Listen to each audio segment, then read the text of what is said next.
Okay, so let's go ahead and jump into working on the ideas for a 3D printed object and a keychain.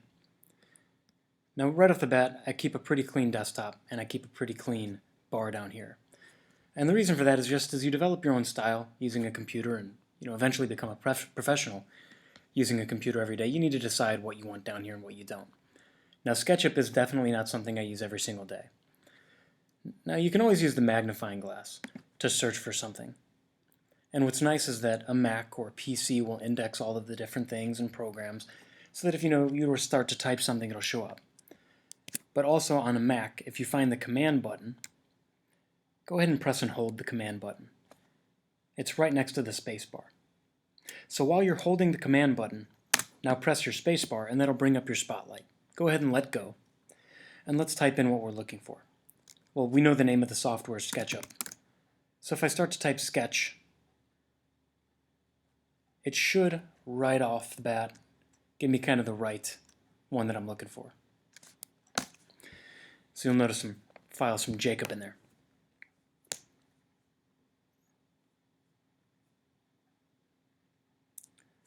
Now this lady that pops up, we don't really need her. So in keeping with the spirit of using hotkeys, I have a couple choices. I can just click on her and delete her. Or if I like to avoid using my mouse because sometimes I'm quicker with a keyboard, I know that the word all starts with A, so I can press Command, hold it, and then press the letter A, and just hit the delete choice, delete key, like that. Now, one of the first things that people start to play around with is maybe they just start drawing with a pencil. And you'll notice that I chose my pencil from all these different tool options that I have. My file's untitled. Maybe I can go ahead and click on that or go to File, Save As, just to give this a name for now so that I don't lose it. So maybe I call it 3D Keychain and then in parentheses Rubin so I know to whom it belongs. So again, that was File, Save As, and then I typed in 3D Keychain Rubin.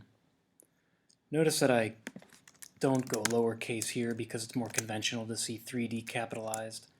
Notice that I don't go lowercase here because it's more conventional to see capital letters. Words like of don't get capitalized and the don't get capitalized. But all of these are proper. So 3D Keychain with my name in parentheses is going to be a really nice organized way of doing this. If I wanted to fan this out, I could place it in a different location depending on where I want this. For now, I'm just keeping it on my desktop. You'll notice that there's a lot of different file types that you might want to mess around with.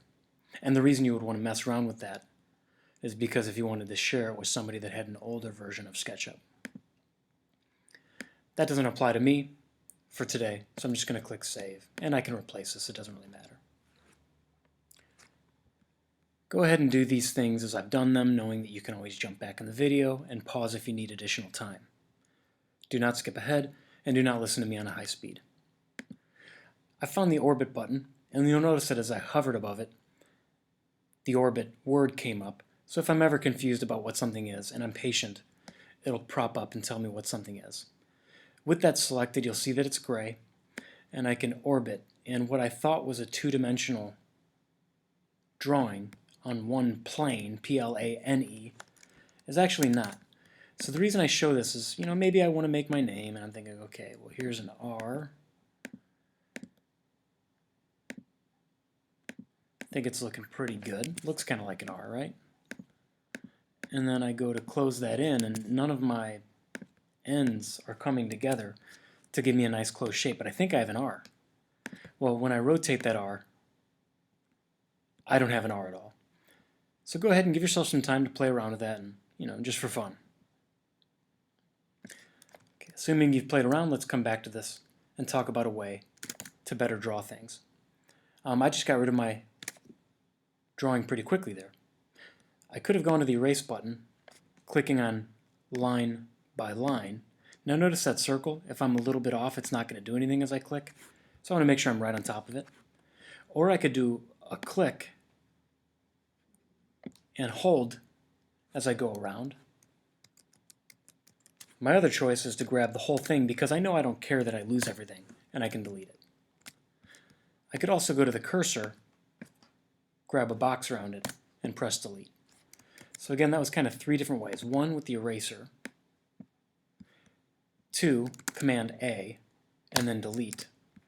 And then 3, choosing the cursor, selecting the items I want to delete, and hitting delete. Now there's flexibility in each of these. So like, do you notice how when I'm using the cursor, I can grab a bunch at a time? When I'm using the eraser, I can kind of do the same. And then when I use Command A, I just want to get rid of it all. Okay, so that's obviously not going to work. So when it comes to drawing things, I really want to keep an eye out for the different colors that show up. I'm going to click on the origin first. The origin is the intersection of these 3 blue, green, and red axes. Axes is the plural of axis. The Earth rotates about its axis. If I make 1 click, I can make a 2nd click along the red line. Now, if I don't do anything else and I just click there, I still will continue my pencil. Now, I want to make a line that moves along this green guy. So over here, as I move this out, I'm kind of rotating. I almost picture it being like a swinging gate on a deck or a fence. And when it's green, it kind of snaps to a certain place. Now, I don't know about you guys, but I feel like if this were to keep on going, it would run into this green line. But that's just because it's giving us the perspective we need to be able to better draw in 3D. Now, maybe I want to make the letter R, and maybe I want this part of my R to go all the way up. And see if I can snap that right here. Oh, I've got that red line. That means that this red line will run parallel to this new line that I've drawn. Okay, the green line, now that's going to run parallel to that. Now I got a red line again, but do you see how I get this guiding point? I feel pretty comfortable that that'll work out okay for me. Now I'm just going to kind of keep on jumping, grabbing guiding lines as I do, and messing around. Now it looks like it's not really letting me snap to the green line here. So I'm going to go here and come back and see if it likes me now.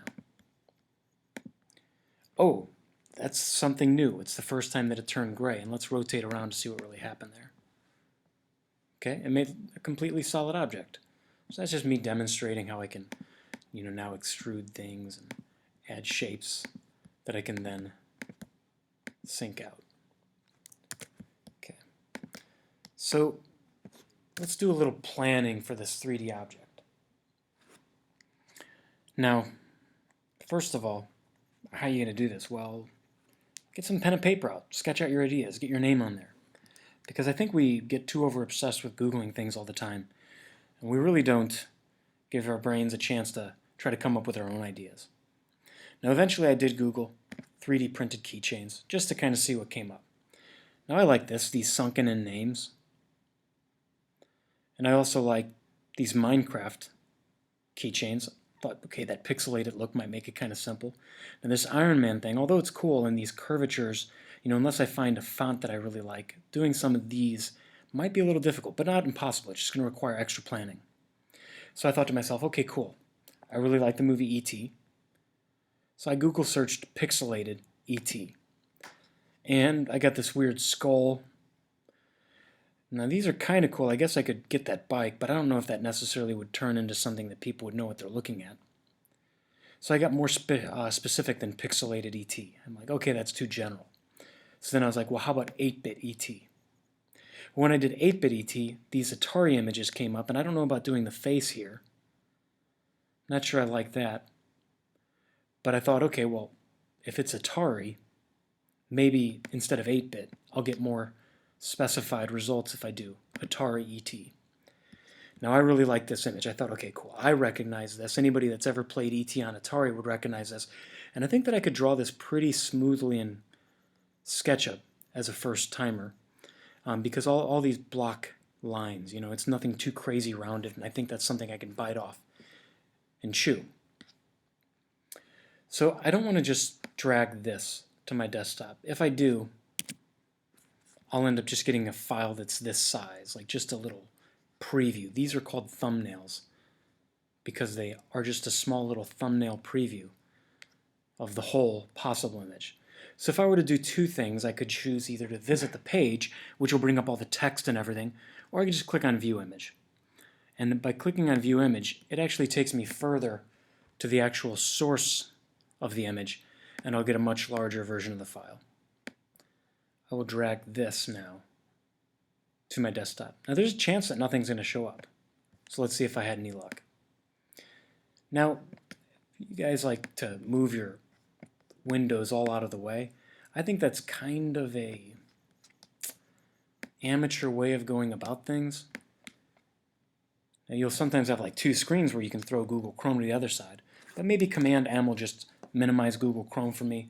And the nice thing about that is if I minimize all my different programs, I'm now looking at my desktop, and if I keep a clean desktop, I can see the one thing that I was interested in. Okay, well, maybe I want to really stay organized. So this becomes my 3D keychain folder, and in it I put all the stuff on which I'm working. Cool.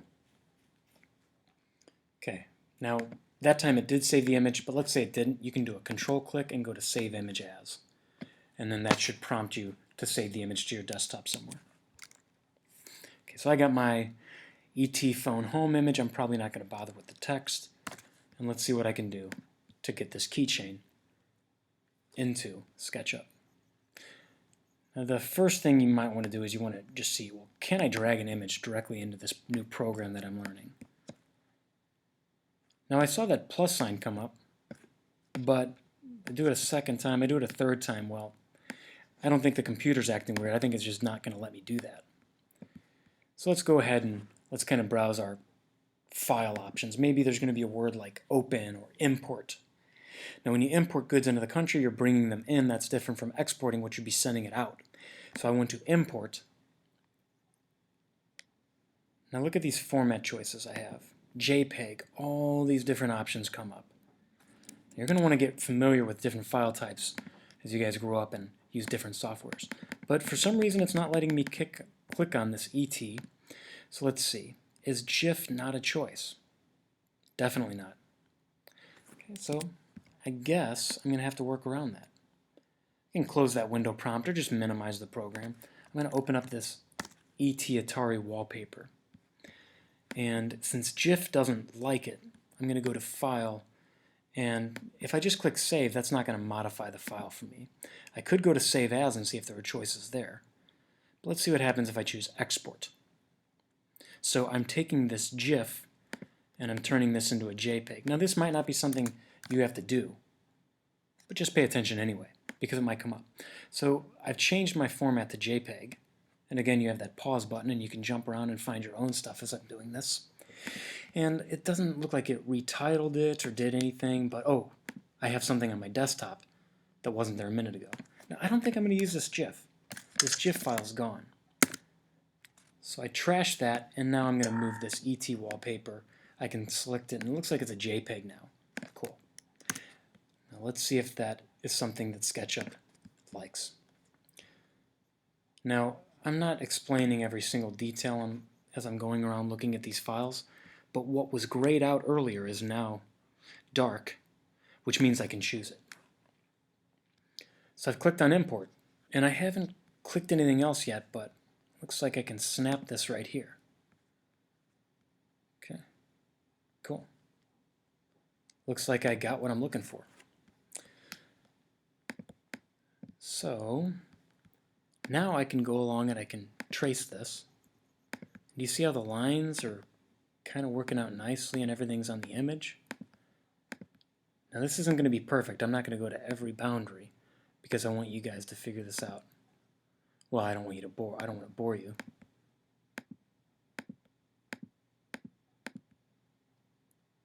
So I'm just kind of hodgepodging this. Whoops. You see me mess up there? I just hit Command Z to undo that one line. Now I've practiced this a lot, so I'm used to doing things like Command Z and stuff. So if you get lost, you might have to orbit or look around it. And I think this looks good. Or maybe at one point, you're not sure how it looks, so go ahead and delete that image, orbit around it, and then undo that. Okay, now if you look at this, because of the way my JPEG was, I'm no longer in the origins location. So I just hit Command A to grab everything with the cursor chosen. And I'm going to move this, and I think I want to snap it there. Okay, and it looks like it didn't quite do what I wanted to, but I do have a part of the body right there on the origin, so that's cool. I can even rotate this if I want. It's best to click once, click a second time, and then rotate it as you go. You can even type in the angles down there. We'll work on that more later. Now let's see. This is going to be a keychain, right? So I don't want it to be crazy fat. That looks kind of weird. I think just something I can carry around in my pocket and not have to be too aware of is going to be just fine. And then that last final step would be to get a little hole for my object to go through.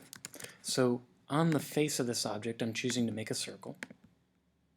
This push-pull button is what I jumped through a little bit too quickly on ET there a second ago. And I can rotate this and I can snap it to the bottom. If you have questions about that, just be patient and hit me up. And I think that probably would work on a printer for this to go through. And we can be more precise with measurements too and all of that.